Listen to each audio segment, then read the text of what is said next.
Morning, everyone. I am Holly Davis. Thank you so much for joining us during hopefully what is maybe your break. If not, you're kind of just sneaking a peek during the day to day of your grind. We're so glad to be joined by Trevor McLaughlin of the United Way. Trevor, thank you so much. I know you guys are just getting slammed this time of year, and so anytime that you can dedicate to us, we really appreciate it.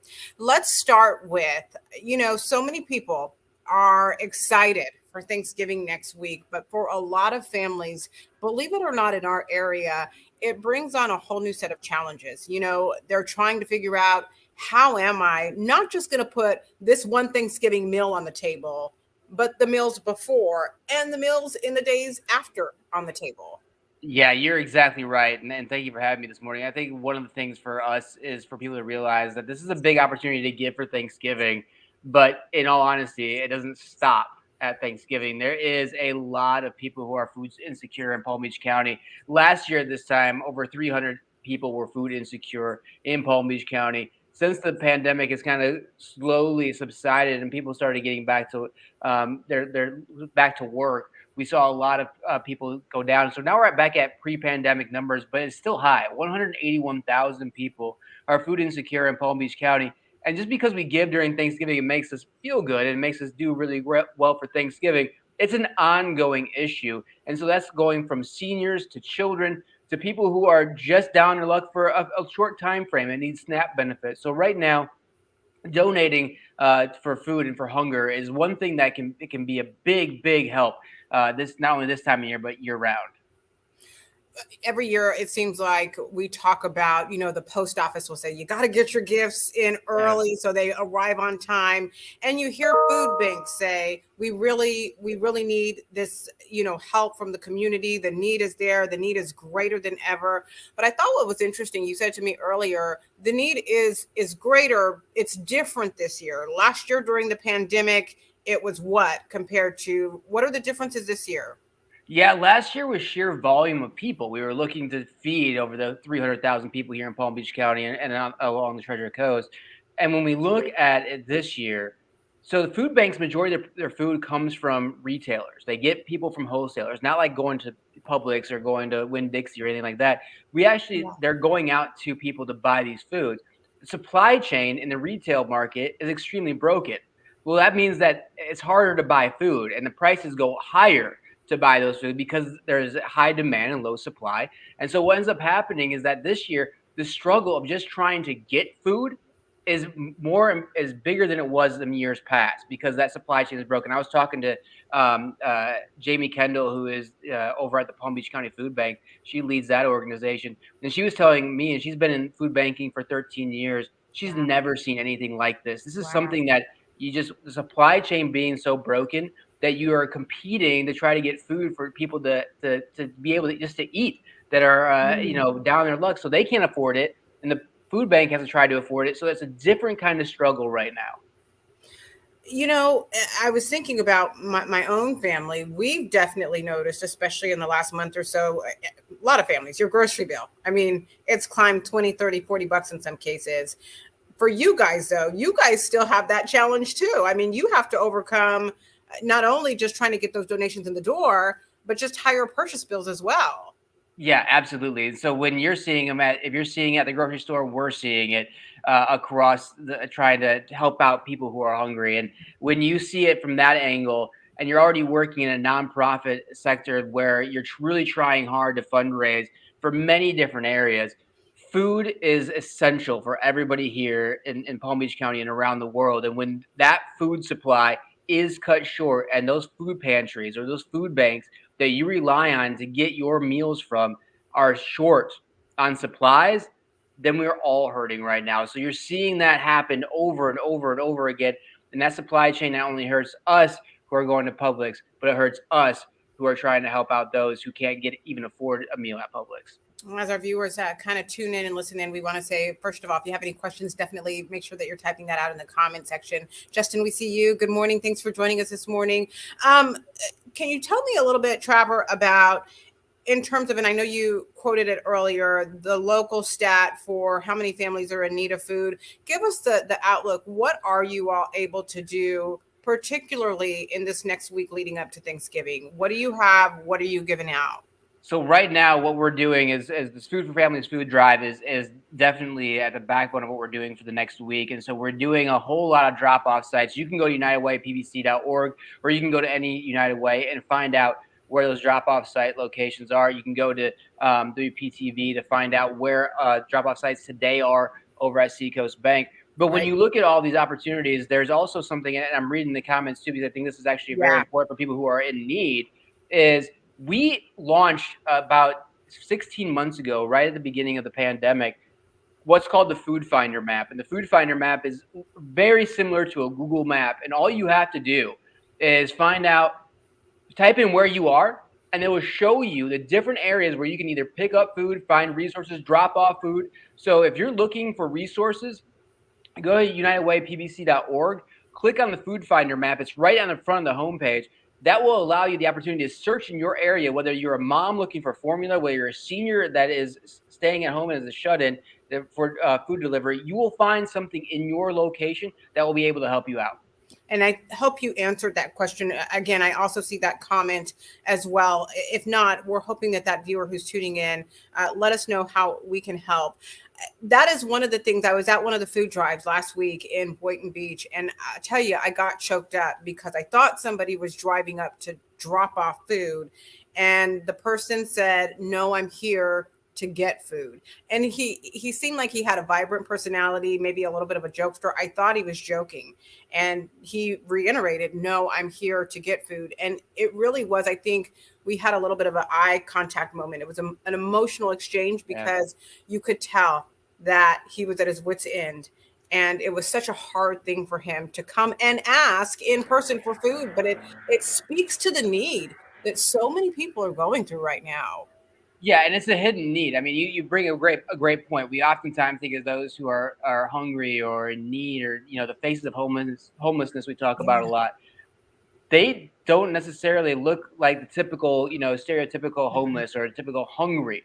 These are people you walk by. They could have a job and be hungry. Just think about that. So 46% of the population in Palm Beach County make below the living wage, which means that they need to supplement their food coming from somewhere else. So that being the case, they're going to show up at places like this. They could be your neighbor. They could be anybody around the street that you just don't know about.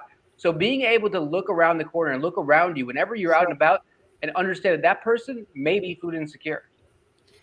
Johnny Sanchez, or it's Hani, I'm not sure which one, but she mentioned her family is doing a full Thanksgiving dinner for as many as 10 families this year. That's wonderful. It is wonderful because, like you said, it could be your neighbors, it could be a coworker. So many people have fallen on hard times, and it's been this way really the past year and a half. And so anything that you can do to help. I do want to let you know that if you are in the Wellington area today, we do have our Bill Brooks Food for Families food drive going on. It's at a Seacoast Bank. It's the one Forest Hill Boulevard. So you can drop off all non-perishables there. We're going to be there for quite some time today. So maybe if you get out there on your lunch hour. Also, if you say, hey, I want to donate, I don't have time maybe to go to a drop-off spot, and we have so many drop-off spots, you can text Food for Families, which is 41444 to donate. We do have an all-day telethon going on with United Way going on today. And I hope that we can put that number on the bottom of your screen. We'll run it again. It's 561-364-3245. What's really interesting is if you make a monetary donation, what cost you $5 to get maybe 3 cans of soup at the grocery store, the food bank, the United Way, you guys can take that money and get a whole caseload. Absolutely. Yeah, that's what we always tell people. If you give us $20, you're going to feed a family of 4 for the holiday season.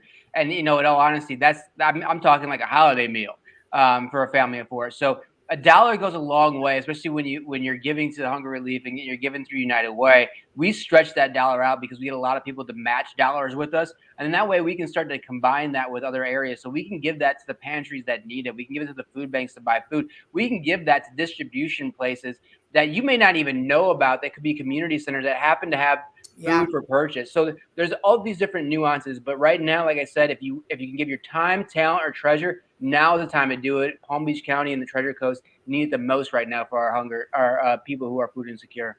We had some folks that they've been coming out as well, and they'll tell you, they'll say, I don't have a lot to give, but I just felt like I wanted to do a little something. So again, speaking to that, your little something can mean a whole lot to somebody else. Absolutely. So right now, go over again, what can people do to help meet this need in our community? You know, the number one thing that we're asking for right now this season, last year we were looking for food. This year we're definitely looking for dollars. We need to make sure that we're supplementing the food that we can get to the people of Palm Beach County, and donations are the best way you can do it. You can donate right now, 41444, and text food for families. You can also call the number that you see on the screen, 561-364-3245. You can go to WPTV.com, but always, even outside of Food for Families, find your local United Way, UnitedWayPBC.org here in Palm Beach County is the best way you can go check us out too. You're going to be able to find those resources. You can donate, you can volunteer. Gleaning season's coming up where we're going to be harvesting all these great vegetables for people to be able to eat and have nutritious foods as well, because that's extremely important, is the nutritional aspect of this. We're not going to be giving them any kind of junk food. We want to make sure that people have the food that they're going to actually need to thrive. And that's what we're looking for right now. We have a lot of programs going on, but if you want to find out more, UnitedWayPBC.org, and you can be a part of any of our programs. One of the neat things, and I've been involved in the food drive for, 8 years now, but I feel like last week when I was out there working it in person, it was the first time that I saw a donation box for dog food, for animal food. Yes. And that's fantastic. I mean, we know how expensive that is, and it is a need. Oh, absolutely. And you see it all the time. So if you go to any of these food banks or pantries, you're going to see pallets of dog food. You know, and that's what's really endearing about that is that people rely on their dogs right now. We're going through, and this is something that we're dealing with United Way too. We're going through a lot of mental health issues right now across the nation, across the globe, and having that pet is so important to you. They're a part of your family too. So we want to make sure that, you know, no matter what we're touching, that we're uplifting everybody and doing some, you know, making sure that your furry friends are as well kept as you are. Okay, so one more time, unless we get another question in, again, you can text Food for Families to 41444 to make a donation. We have an all-day telethon. It's going on right now, 364-3245. That is the number to call. We have a slew of locations on the Treasure Coast, Palm Beach County, if you'd like to drop off your non-perishables in person. Today, the big drop-off spot, meteorologist Katia Hall is out there, Forest Hill Boulevard. I think it's the 12,000 block, as you can see on your screen, and we've made it so easy for you to do. It's raining today, so nobody wants to get out of their car. You can stay in your car. I kid you not. We've got folks, they will come up to you. That's awesome. You pop your trunk or you open the back door, we'll grab it, we'll wear our mask if that's a concern of yours. We're masking up, and we'll definitely make sure that we get that food to families in our community. That's the telltale right there. The food is staying here. We're not shipping it off to another state or another locality. It is staying in your very community. Absolutely, 100%. All food, all donation, dollar-wise, everything stays in your community. Even if you call in the telethon and say you live in Okeechobee County, you can give to Okeechobee County. If you want to give to Palm Beach County, you can give to Palm Beach County. Stay local. We keep everything in. This is for our neighbors. It's to keep us sound and to make sure that we maintain that status of being a great community for everybody to come to. All right, Trapper McLaughlin, I'm going to let you have the final word. Again, it's not just Thanksgiving that we're focused on, particularly next week, but even, going into Hanukkah and Christmas and all of the other winter holidays, really meeting that need. Absolutely, 100%. So if you have a chance this holiday season to give time, talent, treasure. Do your very best to help out somebody in need during this holiday season. But also remember, as a new year, let's make 2022 better than 2021 and much better than 2020, where we take that 181,000 who are food insecure right now and bring that number down. So in order to do that, we have to give year round. We have to help out year round. We have to tell our friends about it. If you can't give, tell somebody about it. Let them know. Share the information, because this is important to our community. This is important to our county. This is important to everybody in the state of Florida to see if we can make sure that food insecurity starts to continue to lower throughout our area. So thank you so very much for whatever you all can do. Make sure it's a good opportunity for you this year. What a wonderful challenge. We only hope that everybody that watches this will accept it. Thank you so much for joining us. For all of the folks who tuned in, the comments as well, we're going to have this on replay. And any way you can help, remember, it makes a difference. Have a great, great morning, everyone. Take care.